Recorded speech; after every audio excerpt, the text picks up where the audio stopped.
बर्दाश्त करते हैं। आपने जो जिक्र किया अभी आपने लेटेस्ट देखा होगा, जब पीछे 6 दिन हमारी काम छोड़ हड़ताल के बाद 27 मार्च को जल शक्ति मिनिस्टर जावेद राणा साहब ने ऑन मीडिया आकर के डेली वेजर के साथ एक वादा किया था। 2 डिमांडों पे उन्होंने कमिटमेंट की थी कि ये 2 डिमांडें मैं जल्द से जल्द पूरी करूंगा, जिसमें पहला था हमारा जो 70 महीने का पेंडिंग वेजेस था, वो उन्होंने कहा था कि मैं 2 किस्तों में ये 2 इंस्टॉलमेंट में इसको रिलीज करूंगा और जल्द से जल्द विद इन डेज इसको रिलीज किया जाएगा। और दूसरा हमारा था, जैसे हमारा पीएचई डिपार्टमेंट असेंशियल सर्विस में आता है, तो हमारी डिमांड थी कि असेंशियल सर्विस के बिहाफ पे ही इसको ट्रीट किया जाए, बाकी डिपार्टमेंट से अलग से ट्रीट किया जाए और हमारी मिनिमम वेजेस को जो है रिवाइज किया जाए। उसमें भी उन्होंने कमिटमेंट की थी कि इसको मैं आने वाली कैबिनेट के अंदर लेके आऊंगा और इसके ऊपर हम तुरंत कोई फैसला लेंगे। लेकिन बड़े अफसोस के साथ कहना पड़ता है कि पहले हम 10 महीने पहले की बात करें, 10 महीने पहले जितने भी पॉलिटिकल लोग थे, ये अक्सर एक शिकायत किया करते थे कि आज ब्यूरोक्रेसी जम्मू कश्मीर के अंदर हावी है और ब्यूरोक्रेसी जो है वो जम्मू के आवाज को अनसुना कर रही है। इलेक्शन हुआ, हम लोगों को बहुत बड़ी उम्मीद थी, आज हमारी चुनी हुई सरकार जो है आज सत्ता में आई है, अब जनता के मुद्दे जो है हल होंगे और जो वादे जनता के साथ किए जाएंगे वो फुलफिल होंगे। लेकिन हमें बड़े अफसोस के साथ कहना पड़ता है कि जावेद राणा साहब भी उसी पैटर्न पे चल पड़े, जैसे ब्यूरोक्रेसी डेली वेजर को गुमराह करती थी, धोखा देती थी। एलजी साहब ने जिस तरीके से डेली वेजर को धोखा दिया था, जावेद राणा ने भी वही रास्ता अपनाया और डेली वेजर के साथ एक बार फिर से धोखा हुआ। आज 2.5 महीने के बीतने के बावजूद डेली वेजर का एक भी किस्त जो है वो रिलीज नहीं हुई और ना ही मिनिमम वेजेस रिवाइज करने के लिए जो वो कैबिनेट के अंदर प्रस्ताव लाने वाले थे, वो प्रस्ताव भी आज तक कैबिनेट के अंदर नहीं आया। जिस वजह से आपने देखा होगा परसों 27 को भी हमने 23 तारीख को भी हमने एक प्रोटेस्ट किया और परसों 27 को हमारी एक जनरल बॉडी की मीटिंग जो प्रोविंस लेवल की होने जा रही है, जिसमें हम फिर एक बड़े आंदोलन की रणनीति बनाएंगे और फिर आपको सड़कों में नजर आएंगे और बड़ा आंदोलन जो है फिर एक बार देखना पड़ेगा। रवि जी, हमने देखा था कि जम्मू की सड़कों पे डेली वेजर जो था वह प्रदर्शन कर रहा था और लाठियों की डंडों की बौछार उस पर की जा रही थी। उसके बावजूद जब चुनाव 2024 के आए और नेशनल कॉन्फ्रेंस के मैनिफेस्टो में यह था कि अगर वे सत्ता के अंदर आते हैं तो तमाम डेली वेजर को पक्का किया जाएगा। क्या उस मैनिफेस्टो के अंदर जो बातें कही गई थी उस बातों पे कोई अमल सरकार ने किया?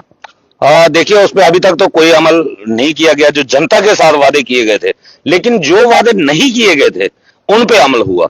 जैसे कि मैनिफेस्टो के अंदर स्कॉर्पियो लेने का कोई जिक्र नहीं था, लेकिन स्कॉर्पियो ले ली गई। मैनिफेस्टो के अंदर एमएलए की सैलरी बढ़ाने का कोई जिक्र नहीं था, लेकिन उसके ऊपर कमेटी बन गई और शायद उसमें फैसला भी जल्द आ जाएगा। मैनिफेस्टो के अंदर सीडीएफ बढ़ाने का कोई जिक्र नहीं था, लेकिन उसके ऊपर भी फैसला हो चुका है। तो जो वादे मैनिफेस्टो में किए गए थे, सारे काम जो है वो उल्टे हो रहे हैं। जो जनता के साथ वादे किए गए थे उनके ऊपर कोई काम अभी तक सरकार की तरफ से नहीं किया गया। जम्मू कश्मीर सरकार के एक पूर्व मंत्री पीएचई मंत्री ताज मोहिद्दीन साहब, उन्होंने 10 से 12,000 कर्मियों को कश्मीर घाटी के कर्मचारियों को परमानेंट किया, पक्का किया था। जम्मू के कितने कर्मचारी परमानेंट जो ताज मोहिद्दीन द्वारा किए गए थे? देखिए, 11,129 लोग कश्मीर के अंदर हुए थे और वो ताज मोहिद्दीन साहब ने नहीं किए थे।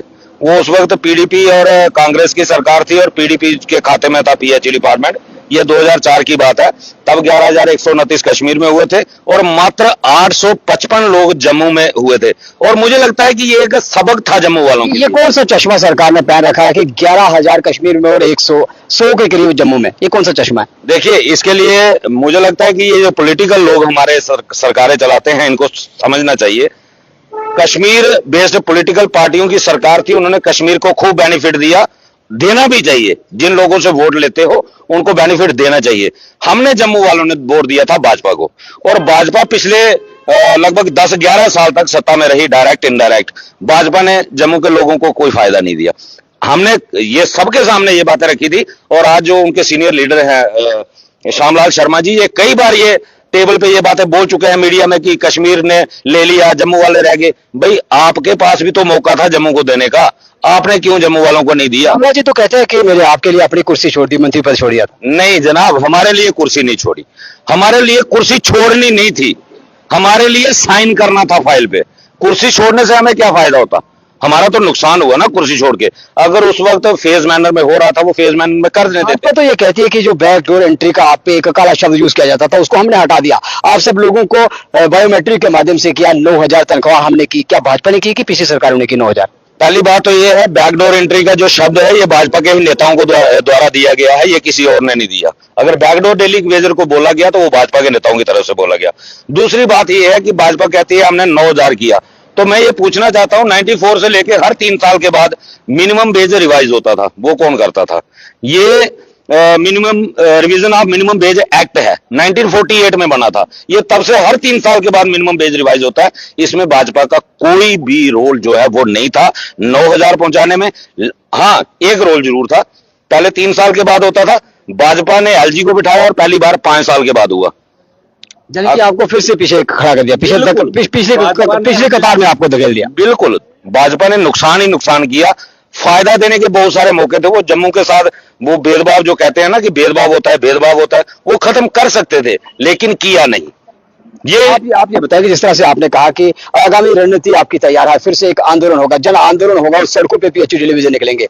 आज जम्मू संभाग के पास पीएचई मंत्रालय है, जम्मू संभाग के आप प्रेसिडेंट है और राजौरी पुंछ के रहने वाले जावेद राणा साहब के पास पीएचई मंत्रालय, उसके बाद सतीश शर्मा जी जम्मू के ही कैबिनेट मंत्री और उप मुख्यमंत्री भी जम्मू संभाग के, नौशहरा के विधायक उप मुख्यमंत्री। कितनी उम्मीदें हैं आपको इन 3 नेताओं से? जितनी उम्मीदें लोगों ने लगाई थी तो वो तो अभी तक तो मुझे नहीं लगता कि उनके ऊपर वो 0.1% भी खरे उतरे हैं, और हमें कोई बहुत बड़ी उम्मीद नजर नहीं आ रही। पहला ही वादा जावेद राणा साहब ने झूठा कर दिया और झूठे साबित हुए हैं पहले ही वादे में। पहले ही तो वादा किया था ना पीएचई टेलीविजन के साथ, और बड़े जोर शोर से सीना तान के मीडिया में, हमने तो नहीं बोला था, खुद मीडिया बुलाया, खुद मीडिया के अंदर आके वादा किया कि मैं ये 2 डिमांडें मैं जल्द से जल्द पूरी करूंगा। क्या हुआ? अब तो वो हमसे भाग रहे हैं, हमसे मिलना भी नहीं चाहते।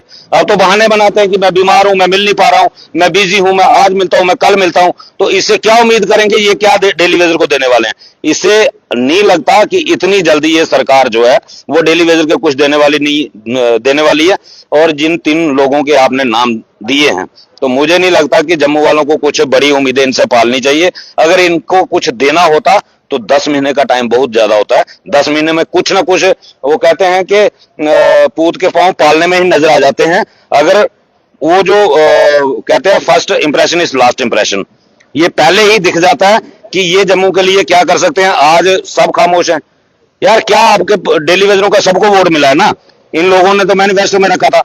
आप एक बार मुद्दा लेके तो आते कैबिनेट के अंदर, ये अभी एक दूसरे के ऊपर थोपने की कोशिश की जा रही है। अब्दुल्ला साहब जम्मू कश्मीर के मुख्यमंत्री हैं और फाइनेंस डिपार्टमेंट उन्हीं के पास है। क्या ये जो यहाँ पर एक पैसा प्रावधान रखा गया था फाइनेंस डिपार्टमेंट की तरफ से, जो बजट जिसे कहते हैं, बजट के अंदर कोई टेलीविजन के लिए कोई राशि रखेगी? नहीं, बजट के अंदर इन्होंने टेलीविजन के लिए कुछ नहीं रखा गया, और हम ये मान सकते हैं कि बजट प्रिपरेशन जो है वो सरकार बनने से पहले हो चुकी थी, शायद उस वजह से नहीं रखा होगा। लेकिन मैं एक सवाल, जो छोटा सा सवाल है, जावेद राणा साहब ने वादा किया 400 करोड़ में से 200 करोड़ देने का, और 200 करोड़ रुपया स्टेट गवर्नमेंट के लिए एक मामूली सी बात है, मामूली सी एक नाखून की जितनी बात है। 200 करोड़ बहुत बड़ी रकम थोड़ी है सरकार के लिए।